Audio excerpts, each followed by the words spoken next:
Hello दोस्तों, मैं सौरभ कुमार गुप्ता अपने चैनल एबीएस नॉलेज पे आपका स्वागत करता हूं। आशा करता हूं कि आप लोग सभी अच्छे होंगे और अपने अपनी तैयारियों पे अच्छी तरह से फोकस बनाए हुए होंगे। प्रयत्न कीजिएगा ये कि अपनी अपनी जितनी भी करंट अफेयर है मैंने जो 1 तारीख 2 तारीख को कराए हुए हैं उसको आप लोग रिवीजन करते रहें और आगे बढ़ते रहें। जिन जिन लोगों के पास मेरा ये वीडियो पहुंच रहा है उससे मैं ये आशा करता हूँ कि वो अपने पढ़ाई पे जोरों शोरों से फोकस किए होंगे। तो आइए आज हम कुछ मोटिवेटेड स्पीच के साथ अपने पढ़ाई को प्रारंभ करते हैं। विकल्प बहुत मिलेंगे मार्ग भटकाने के लिए, लेकिन संकल्प एक ही काफी है मंजिल तक जाने के लिए। इसका मतलब आप लोग समझ ही गए होंगे कि हमें बस सरकारी नौकरी पर ही फोकस करनी है, इधर उधर नहीं जाना है। तो आइए आगे बढ़ते हैं आज के क्वेश्चन की तरफ। हमारा पहला क्वेश्चन ये रहा, 2 जनवरी 2026 को भारत ने किस देश के साथ द्विपक्षीय रक्षा सहयोग बढ़ाने की घोषणा की है? 2 जनवरी 2026 को भारत ने किस देश के साथ द्विपक्षीय रक्षा सहयोग बढ़ाने की घोषणा की है? तो दोस्तों ये जापान हो जाएगा जिसने द्विपक्षीय संघर्ष बढ़ाने की घोषणा की है। कुछ मोस्ट इंपोर्टेंट पॉइंट्स भी हैं फ्रांस के बारे में। मैंने फ्रांस, जापान, रूस, ऑस्ट्रेलिया सबके बारे में कुछ इंपोर्टेंट पॉइंट में लेकर के आज आया हूं, जिसको आप लोग स्क्रीनशॉट ले लीजिएगा या अच्छे तरीके से इसे पढ़िएगा। पहला है, फ्रांस 2026 में बिना पास किए बजट के भी 310 अरब का रिकॉर्ड कर्ज उठाने की योजना बना रहा है।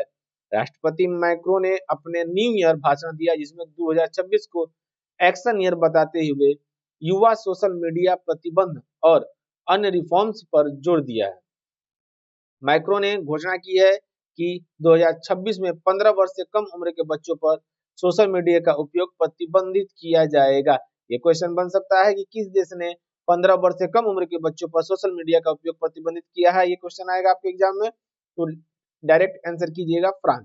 फ्रांस में नई नीतियों के तहत अब विदेशी नागरिकों के लिए नागरिकता रेजिडेंसी के लिए सिविक एग्जाम अनिवार्य होगा। सिविक एग्जाम अनिवार्य होगा। फ्रांस, ब्रिटेन और अन्य सहयोगी देश 6 जनवरी को पेरिस से यूक्रेन सुरक्षा प्रतिबद्धताओं पर बैठक करेगा। ठीक है, आइए नेक्स्ट पेज की तरफ चलते हैं।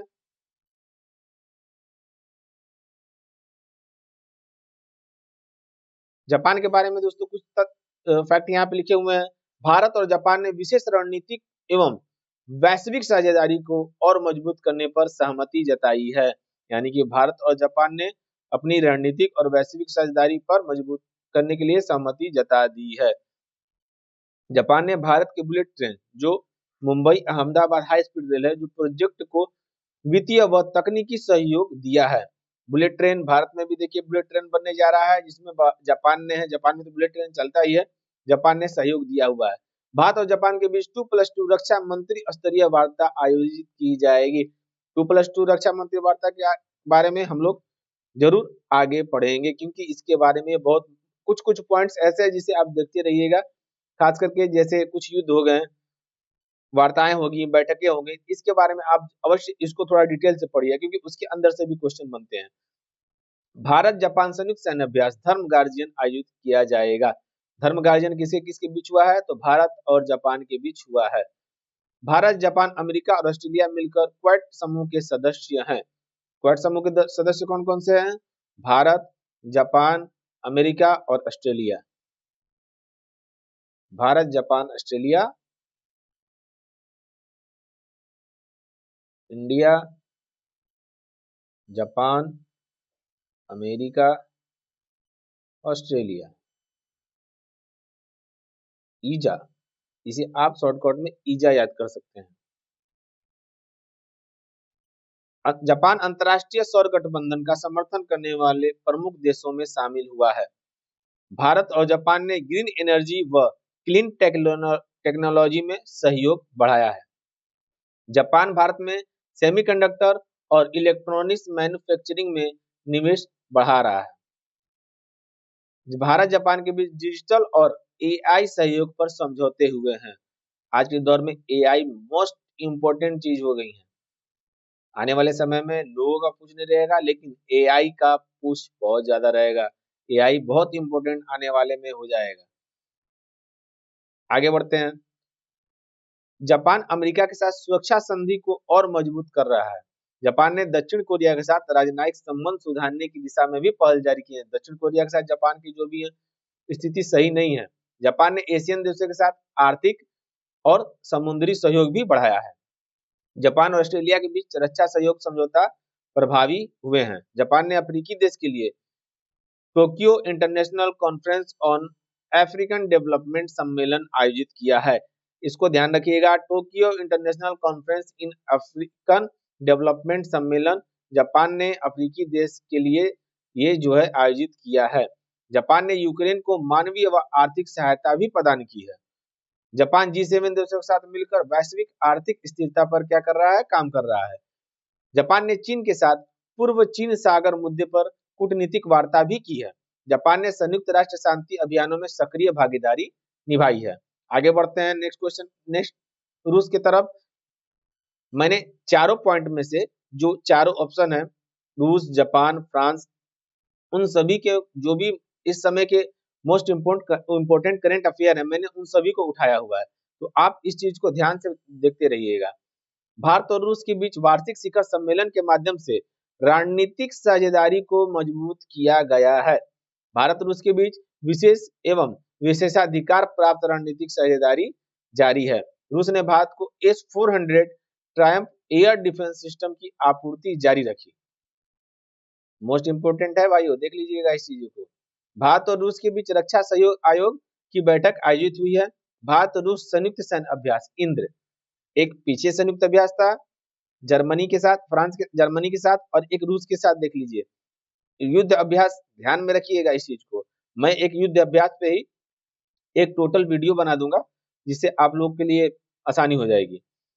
इंद्र जो है आयोजित किया गया है, इसे मैं टिक करते चल रहा हूं, जिससे आप लोग को भी आसानी होगी कौन कौन से लाइन होते जा रहे हैं। रूस भारत के परमाणु ऊर्जा क्षेत्र, विशेषकर कुडनकुलम न्यूक्लियर पावर प्रोजेक्ट में सहयोग कर रहा है। भारत और रूस के बीच ऊर्जा, तेल और गैस व्यापार में वृद्धि हुई है।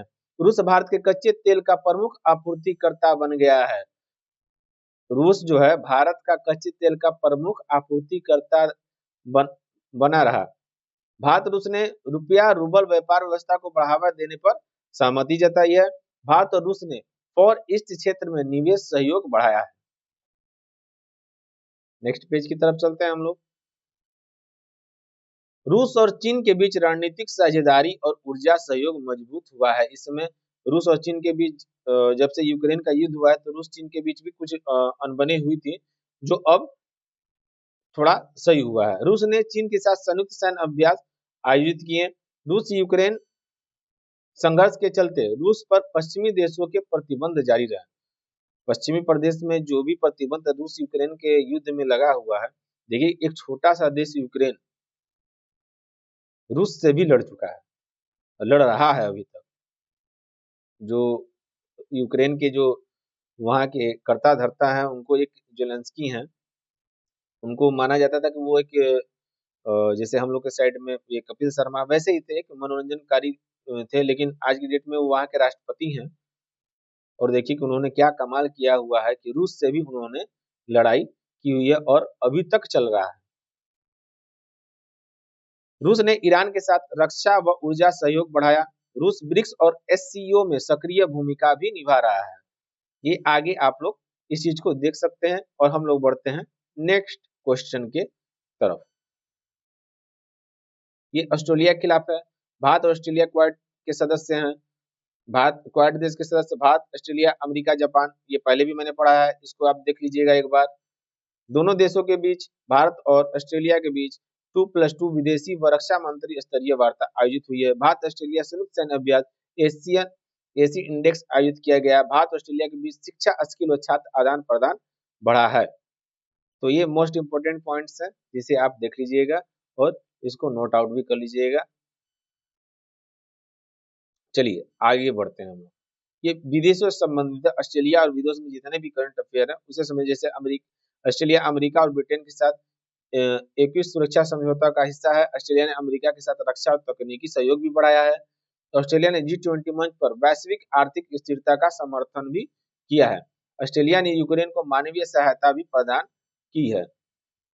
ऑस्ट्रेलिया ने साइबर सुरक्षा पर अंतर्राष्ट्रीय सहयोग को प्राथमिकता दी है।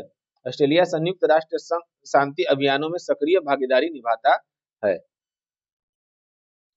ये देखिए, ये रहे फ्रांस के राष्ट्रपति इमैनुअल मैक्रों, प्रधानमंत्री मिशेल बर्नियर। मुद्रा जो है यूरो है। राष्ट्रीय ध्वज जो है इनका नीले में, सफेद में और लाल में, जिसे आप फ्लैग को देख भी सकते हैं। मैंने मेन पॉइंट को उठा करके यहाँ रखा हुआ है, जिसके लिए आपको आसानी हो। रूस का देख लीजिए। रूस के तो वहाँ के जो भी हैं राष्ट्रपति, इनके बारे में तो आप जानते ही होंगे पुतिन के बारे में। प्रधानमंत्री मिखाइल मिशुस्तिन है। मुद्रा है रूबल और राष्ट्रीय ध्वज है सफेद, नीला और लाल। जैसे इसमें नीला सफेद लाल है, उसमें सफेद नीला लाल है। जापान के प्रधानमंत्री शिगेरू इशिबा। राष्ट्रपति वहां के नहीं है, क्योंकि जापान में राष्ट्रपति नहीं होते हैं। मुद्रा जो है वहां की येन है। राष्ट्रीय ध्वज सफेद पृष्ठभूमि पर लाल गोला। जैसे देखिए, सफेद पृष्ठभूमि उस पर लाल गोला है, तो वो जापान की राष्ट्रीय ध्वज है। ऑस्ट्रेलिया प्रधानमंत्री एंथनी अल्बनीज है और राष्ट्रपति वहां के नहीं होते हैं, क्योंकि यह संवैधानिक राजतंत्र है। मुद्रा ऑस्ट्रेलियन डॉलर है और राष्ट्रीय ध्वज नीला ध्वज, यूनियन जैक व सितारे। दूसरे क्वेश्चन की तरफ हम लोग बढ़ते हैं कि हाल ही में संयुक्त राष्ट्र सुरक्षा परिषद यूएनएससी का अस्थायी सदस्य कौन सा देश बना है? हाल ही में संयुक्त राष्ट्र सुरक्षा परिषद यूएनएससी का अस्थायी सदस्य कौन सा देश बना है? Option A Bharat, B Brazil, C दक्षिण अफ्रीका, डी स्लोवेनिया। तो दोस्तों, स्लोवेनिया जो है वो राष्ट्रीय सुरक्षा परिषद का अस्थायी सदस्य बना है। स्लोवेनिया के बारे में कुछ और फैक्ट्स हैं, जिसे देख लीजिए। स्लोवेनिया और कजाकिस्तान ने द्विपक्षीय राजनीतिक, आर्थिक, निवेश और सांस्कृतिक सहयोग को गहरा करने पर सहमति जताई है। स्लोवेनिया सरकार ने अगले मार्च 2026 के चुनाव में पहले पार्टिया सैन्य वाहन खरीदने का टाल दिया है, जिससे देश की सबसे बड़ी रक्षा खरीद में देरी हुई है। स्लोवेनिया ने आपातकालीन सार्वजनिक सुरक्षा कानून को पास किया है, जिसे मानवाधिकार समूह ने विवादित भी बताया हुआ है। स्लोवेनिया ने 2025 में डिजिटल नोमैड्स के लिए नए विशेष अस्थायी वीजा की व्यवस्था लागू की है और कर्मचारी के लिए लाभ वितरण कानून में भी संशोधन प्रस्तावित किया है। स्लोवेनिया ने 2026 और 2027 के लिए 2.9 के बजट घाटे का अनुमान लगाया है, जो यूरोजोन मानदंडों के करीब है। समझ लीजिए कितना घाटा है। समझ सकते हैं आप इस बात को? कैलकुलेट कर लीजिए, समझ जाइएगा। अंतर्राष्ट्रीय संबंध। स्लोवेनिया के उप प्रधानमंत्री ने यूक्रेन के साथ शांतिपूर्ण समाधान और मानवीय सहायता पर सहयोग बढ़ाने को लेकर बैठक की। स्लोवेनिया सहित कुछ यूरोपीय देश 2026 के यूरोविजन में इसराइल को हटाने की मांग के विरोध में प्रतियोगिता का बहिष्कार करेंगे। आइए देख लीजिए, ये है स्लोवेनिया, जिसके प्रधानमंत्री हैं रॉबर्ट गुलोब, राष्ट्रपति हैं नताशा पीरिक मुशर और मुद्रा है यूरो। ये रहे प्रधानमंत्री और नीचे राष्ट्रपति की फोटो लगी हुई है और स्लोवानिया का ये जो है मैप है। आइए आगे बढ़ते हैं। साउथ अफ्रीका के बारे में कुछ यहाँ तथ्य लिखे हुए हैं कि भारत और साउथ अफ्रीका ब्रिक्स मंच पर वैश्विक दक्षिण के मुद्दों पर संयुक्त रूप में आवाज उठाते रहे हैं। भारत साउथ अफ्रीका के बीच द्विपक्षीय व्यापार 2025 में $20 अरब से भी अधिक रहा है। जितने भी द्विपक्षीय व्यापार हैं भारत का साउथ अफ्रीका से, साउथ अफ्रीका का भारत से, उसमें $20 अरब से भी ये अधिक व्यापार साउथ अफ्रीका से भारत और साउथ अफ्रीका दोनों ने मिलकर किया है। भारत और साउथ अफ्रीका ने फार्मा व वैक्सीन निर्माण में सहयोग बढ़ाने पर भी सहमति जताई है। आईसीसी टूर्नामेंट्स में भारत साउथ अफ्रीका क्रिकेट प्रतिद्वंद्विता 2025-26 में चर्चा में रही है। ये भी कुछ मोस्ट इम्पोर्टेंट पॉइंट है, जिसे आप देख लीजिएगा एक एक पॉइंट को, क्योंकि ये सभी आपके करंट अफेयर में आपको फायदा दिलाएंगे। आइए नेक्स्ट देखते हैं। ये देखिए साउथ अफ्रीका रहा।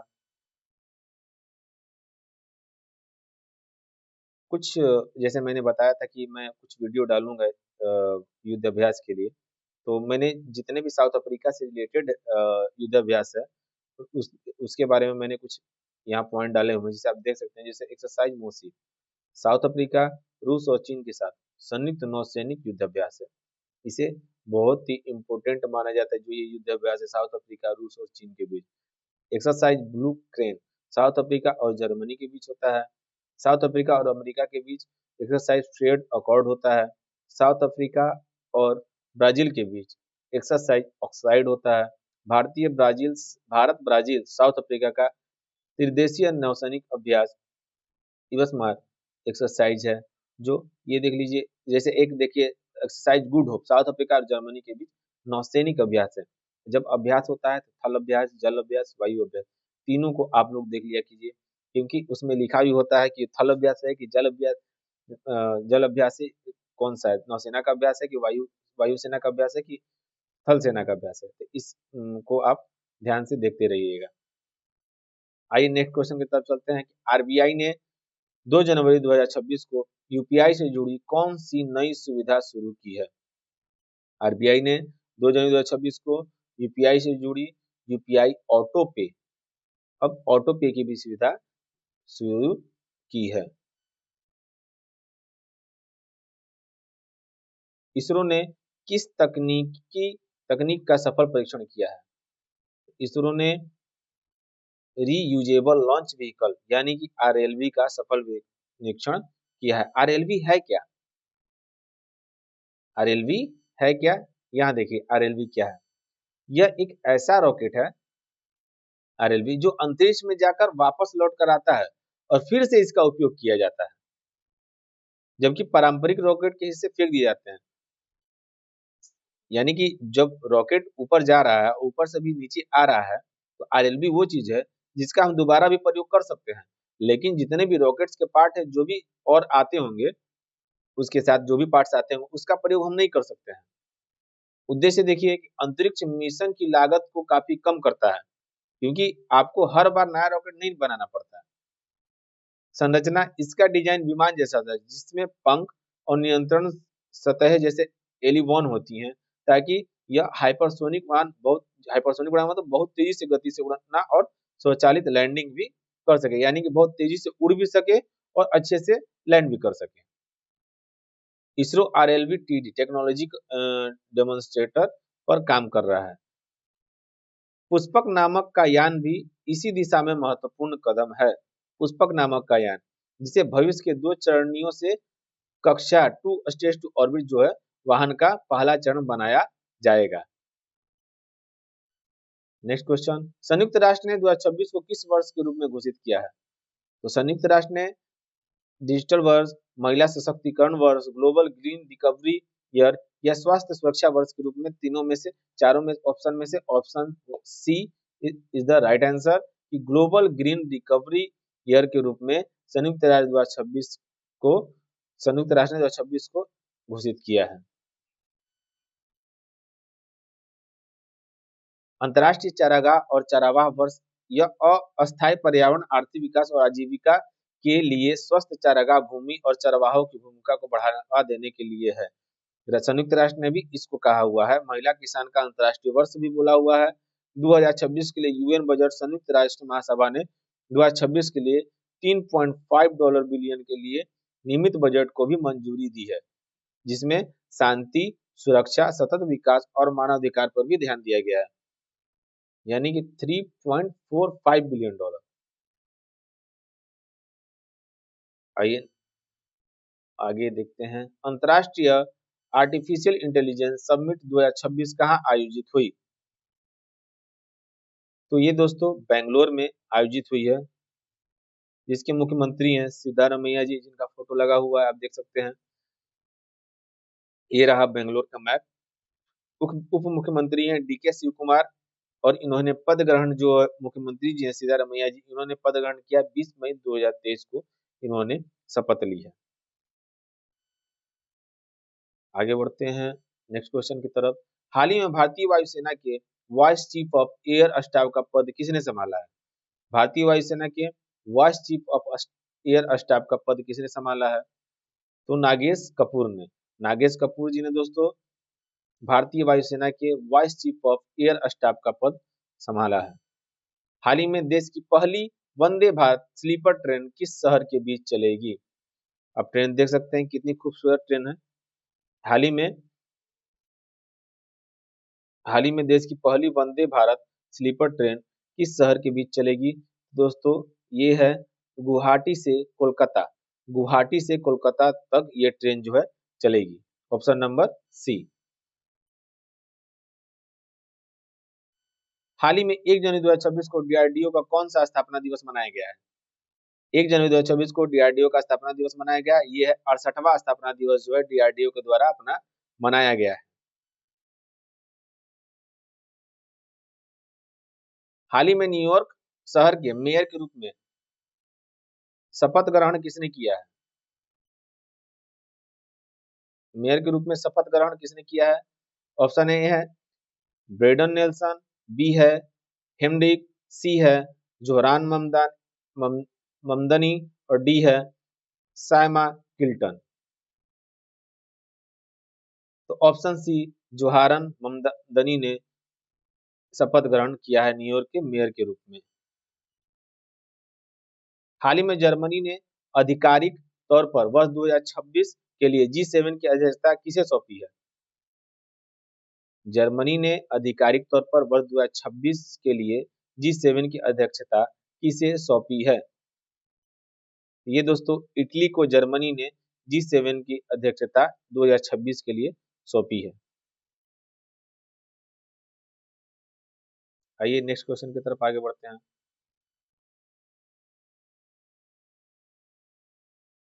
इटली, आप तो इनको पहचानते होंगे कि नरेंद्र मोदी और इनके वीडियो कितने वायरल हुए थे। आप लोग को तो पता ही होगा, रील्स वालों को पता होगा जो रील्स ज्यादा देखते हैं, कि जॉर्जिया मेलोनी जी की और नरेंद्र मोदी जी की बहुत सारी ही रील्स वायरल हुई हैं। तो ये है इटली की प्रधानमंत्री हैं जॉर्जिया मेलोनी जी, जिन्होंने अक्टूबर 2025-22 में पदभार संभाला है और इटली की पहली महिला प्रधानमंत्री हैं। ये एक अपने में रिकॉर्ड की बात है कि जॉर्जिया मेलोनी जी इटली की प्रथम महिला प्रधानमंत्री बनी है। नेक्स्ट क्वेश्चन की तरफ चलते हैं।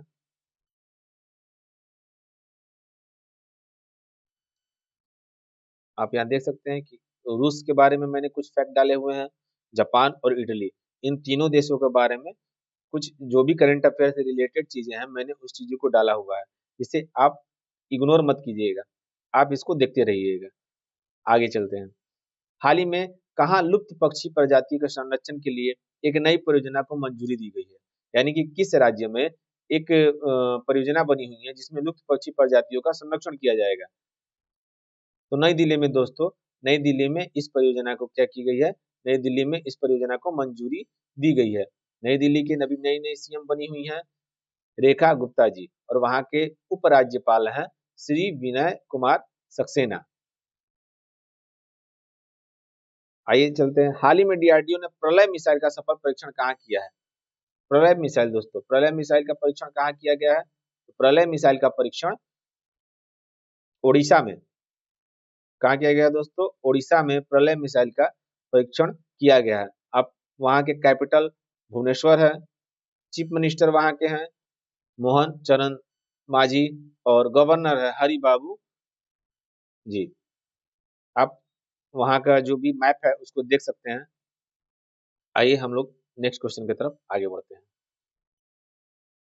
यहाँ कुछ फैक्ट्स दिए हुए हैं, उसे आप चेक कर लीजिए, एक बार देख लीजिए कि भारत की सबसे बड़ी सार्वजनिक क्षेत्र के ग्रीन हाइड्रोजन प्लांट का उद्घाटन उड़ीसा में किया गया है। मैं यहाँ कुछ लिखने की कोशिश ज्यादा नहीं करता हूँ। रीजन ये है कि लिखने से ज्यादा टाइम वेस्ट होगा, तो मैं पहले से ही कुछ लिख करके लाता हूँ कि जिससे आप लोग को डायरेक्ट आपके पास भी पहुंचे। हैंड राइटिंग है, समझ में आया या नहीं आया, लेकिन ऐसे क्या है कि मैं इसको अपने तरीके से लिख देता हूँ, जिसे आपके भी पास वो रह जाएगा और मुझे भी काम दे देगा। समझ रहे हैं ना? तो हाथ हैंड राइटिंग सबका सही नहीं होता है ना, मेरा थोड़ा सा हैंड राइटिंग सही नहीं है। मैं लिखूंगा कुछ और, लिखा है कुछ और आपको समझ में भी ना आए तो कोई फायदा नहीं है मुझे पढ़ाने का। तो इसीलिए मैं इन सभी चीजों को एक फाइल में बना करके आपके पास सीधा लेकर के आता हूँ। चलिए नेक्स्ट क्वेश्चन के पॉइंट की तरफ, कि अनु गर्ग को उड़ीसा की पहली महिला मुख्य सचिव नियुक्त किया गया है। आकाश नेक्स्ट जनरेशन मिसाइल सिस्टम का सफल ट्रायल उड़ीसा के चांदीपुर में किया गया था, और ये क्वेश्चन मैंने अभी कल ही कराया हुआ है। 11 दिवसीय उत्सव धनु यात्रा उड़ीसा में हुआ है।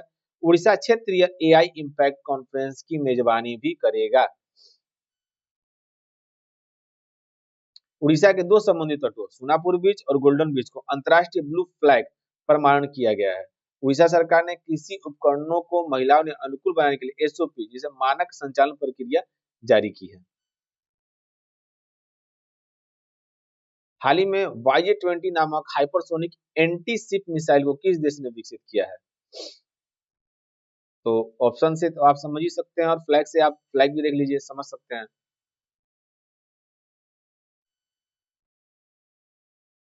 जी, ये दोस्तों चाइना है जिसने hypersonic YJ-20 hypersonic anti ship missile को विकसित किया है। आप और कुछ तथ्य हैं जिसे आप देख सकते हैं, जैसे सॉरी चीन चीन ताइवान तनाव पर एआई डाटा केंद्र की मांग के कारण कॉपर की कीमत बढ़ी है। किसी कीमत बढ़ी है? कॉपर की कीमत बढ़ी है।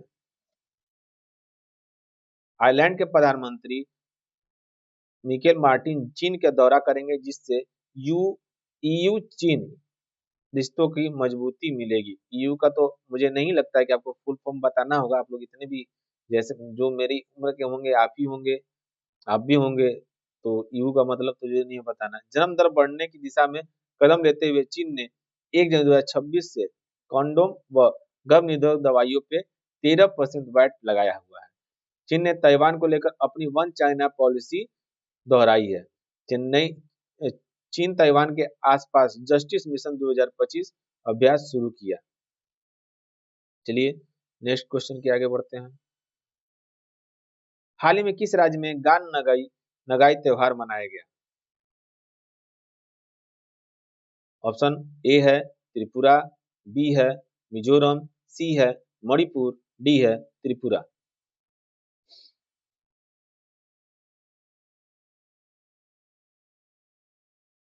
Option C is the right answer दोस्तों। मणिपुर में गान नगाई त्योहार मनाया गया है। कुछ और महत्वपूर्ण बिंदु हैं जिसे हम देखेंगे। सुरक्षा बल ने मणिपुर के इम्फाल ईस्ट में 27 देसी बम बरामद कर उन्हें निष्क्रिय किया। मणिपुर पुलिस ने प्रतिबंधित संगठन के 2 आतंकवादियों को गिरफ्तार कर भारी मात्रा में गोला बारूद जब्त किए हैं। कई जिलों में आतंकवादियों के हथियार और गोला बारूद भीषण सुरक्षा ऑपरेशन में सीज हुए हैं। और भी कुछ फैक्ट्स हैं। मणिपुर ने 2026 की कक्षा 11-12 की बोर्ड परीक्षा की तारीख 17 फरवरी घोषित की गई है। हो सकता है वो पूछ दे, इम्पोर्टेंट नहीं है ये लाइन, लेकिन हो सकता है पूछ दे, इसलिए मैंने यहाँ नोट डाउन किया हुआ है। नेक्स्ट क्वेश्चन, 3 जनवरी 2026 को भारत की यूपीआई ने दिसंबर 2025 में कितनी रिकॉर्ड ट्रांजैक्शन दर्ज की है? भारत यूपीआई ने कुल 21.63 अरब रुपए का ट्रांजैक्शन भारत में 2025 में यूपीआई द्वारा किया गया है।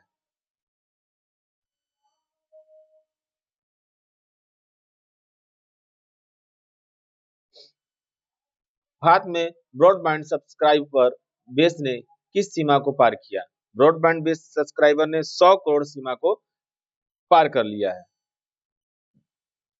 और एक YJ-20 का जो चाइना में अभी एक बना हुआ है हाइपरसोनिक, ये जो एंटी शिप बैलिस्टिक मिसाइल है, कौन सी मिसाइल है? एंटी शिप बैलिस्टिक मिसाइल है, जिसमें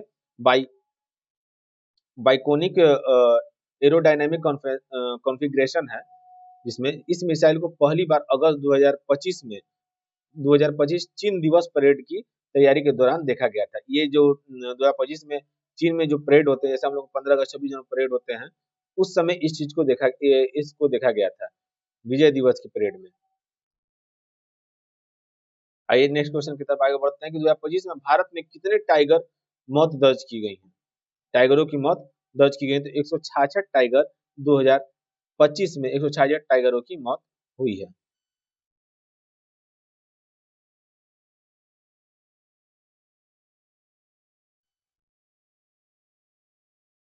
गुजरात में जनवरी 2026 में कौन सा नया शोध संगठन शुरू किया है? गुजरात में जनवरी 2026 में कौन सा नया शोध संगठन शुरू हुआ है? तो Indian artificial intelligence research organisation जो है गुजरात में जनवरी 2026 में प्रारंभ हुआ है। अब आइए 3 जनवरी की तरफ हम लोग बढ़ते हैं। 3 जनवरी 2026 को चांद का कौन सा खगोलीय घटना नजर आएगा? तो वोल्फ मून सुपर मून जो है ये नजर 3 जनवरी को आएगा। 3 जनवरी 2026 को राष्ट्रीय समाचार में भारत में किस नई ट्रेन सेवा की शुरुआत 2026 में होने वाली है? तो वंदे भारत ओवरनाइट स्लीपर की सुविधा जो है 2026 में 3 जनवरी को शुरू होने वाली है। 3 जनवरी 2026 के दिन किस प्रमुख धार्मिक आयोजन से पहले प्रयागराज में बड़ी भीड़ जुटी? तो जो माघ मेला पूर्णिमा है उसमें दोस्तों भारी भीड़ जो है जुटी हुई है। 3 जनवरी 2026 के दिन कौन सा संकट मध्य प्रदेश के इंदौर में गंभीर रूप से कायम है? तो वाटर कंटेमिनेशन क्राइसिस जो है अभी कायम है। 3 जनवरी 2026 को भारतीय महिला हॉकी टीम के मुख्य कोच के रूप में किसे नियुक्त किया गया है?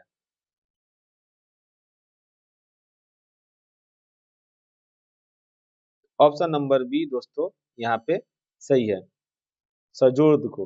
3 जनवरी 2026 के राष्ट्रीय समाचार के अनुसार भारत की रेलवे किस योजना में सुधार कर रही है? भारतीय रेलवे टाइम में सुधार कर ले, उससे बेटर कुछ नहीं हो सकती है। तो लेकिन आगे बढ़ते हैं, अमृत भारत स्टेशन अपग्रेड करने में सुधार कर रही है। नेक्स्ट क्वेश्चन, 3 जनवरी 2026 को किस देश ने जन्म दर बढ़ाने के लिए गर्भ निरोधक उत्पादों पर टैक्स बढ़ाया है? तो ये देश दोस्तों चाइना है जिसने वहां पे टैक्स बढ़ाया हुआ है। जनवरी 2026 में भारत किस संगठन की बैठक की मेजबानी करने की तैयारी में है? तो एशियन की बैठक करने की मेजबानी में जनवरी 2026 में है। 3 जनवरी 2026 की खबरों के अनुसार भारत की सबसे तेजी से बढ़ने वाला डिजिटल पेमेंट प्लेटफॉर्म कौन सा है? तो दोस्तों यूपीआई जो अभी 21.63 अरब करके कुछ पैसे जो है यूपीआई ट्रांजैक्शन भारत में किए गए हैं। 3 जनवरी 2026 को चर्चा में रहा वोल्फ मून किससे संबंधित है? तो ये पूर्णिमा से संबंधित है।